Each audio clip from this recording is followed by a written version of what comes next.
یەکەمین ژن لە دنیادا سەرمایەکەی بوو بە 100 ملیارد دۆلار. ڕەزیلترین ژنی دنیا بووە ملیاردێر. خاوەنی 100 ملیارد دۆلارە. دوو بانک و سەدان باخ و ئۆتۆمبیل و مارکە و موڵکی گرانبەهای هەیە، بەڵام هەم کەم دەردەکەوێت و هەم کەم دەخەوێت و کەمیش دەخوات. ملیاردێرە و بەبێ بژاردن و مەعامەلە و چەند و چوون هیچ شتێک ناکڕێت. ژنێک کە ئێستا بە پاشای ژنانی دنیا دەناسرێت و هەموو ئەو پارانەشی پەیدای کردوون لە گیرفانی ژنان خۆیانەوە بۆی چووە. فرانسواز بیتینکۆر مایەرز ژنا ملیاردەرە ڕەزیلەکە.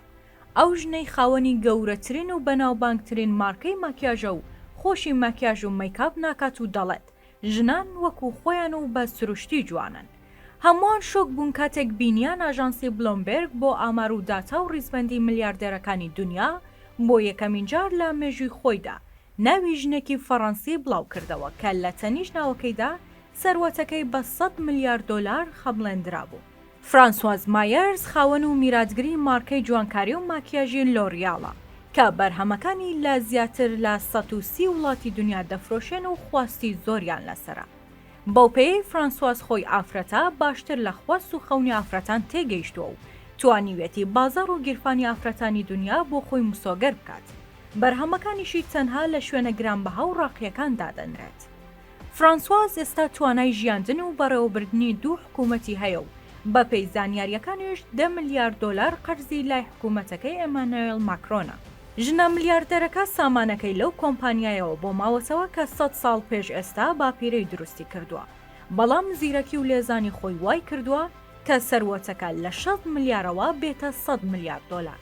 هەندێک دەستگای ڕاگەیاندنی فەڕەنسی بە دوواداچوونیان بۆ ژیانی فرانسواز کردووە و دەڵێن ژنە ملیاردەرەکە دەست بڵاو نییە و تا ڕادەیەکیش وەکو نەریتی ژنانی خۆی ڕەزیل و دەستنوقاوە.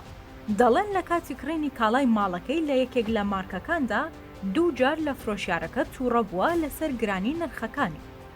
یەکێکی تر لە عادەتە سەیرەکانی بریتیەلەوەی کە ماکیاژ ناکات و ناهێڵێت کچەکانیشی بەکاری بێنن، لە کاتێکدا سەدان هەزار ژن لە دنیادا بە بەرهەمەکانی ئەو خۆیان دەگۆڕن.